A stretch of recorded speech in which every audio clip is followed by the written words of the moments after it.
სოხუმის გიორგი რატიანის სახელობის მოზარდ მაყურებელთა პროფესიული სახელმწიფო თეატრის დასი ყაზახეთში გასტროლებზე წასასვლელად ემზადება. დასის სპექტაკლს რომეო და ჯულიეტას წარადგენს. თეატრის დასის წევრებს აფხაზეთის მთავრობის თავმჯდომარე შეხვდა და სპექტაკლის რეპეტიციას დაესწრო.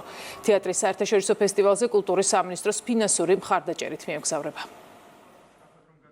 გიორგი რატიანის სახელობის მოზარდ მაყურებელთა თეატრი აფხაზეთის საზოგადოებისთვის და ზოგადად აფხაზეთის მთავრობისთვის უმნიშვნელოვანესი კულტურული ფასეულობაა.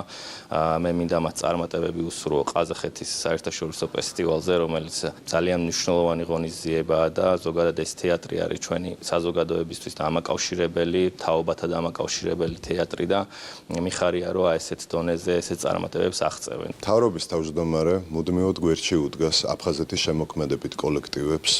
განსაკუთრებით მინდა აღვნიშნო კულტურის სამინისტროს პირადად ქალბატონ თიკა რუხაძის ჩართულობა, ვისი მეშვეობითაც კონკრეტულ თეატრს მიეცა საშუალება საზღვარგარეთ წასულყვნენ გასტროლებზე. ჩვენ სამინისტროს დასახული გვაქვს გეგმები და ამოცანები, რისის საშუალებითაც შემოქმედებით და სამომავლოდ გაუჩნდება პერსპექტივები. ჩვენი თეატრისთვის ეს არის პირველი საერთაშორისო ფესტივალი და ძალიან მნიშვნელოვანია ჩვენი თეატრის იქ მონაწილეობა, იმიტომაც რომ პირველია, იმიტომაც რომ ჩვენ აფხაზეთის სახელი ყველგან უნდა გავაჟღეროთ და ასეთ დროს ძალიან მნიშვნელოვანია რომ უშუალოდ მთავრობა და სახელმწიფო იყოს ამაში ჩართული, რაშიც არიან ისინი უდაოდ ჩართულები და მადლობის მეტი არაფერი არ გვეთქმის.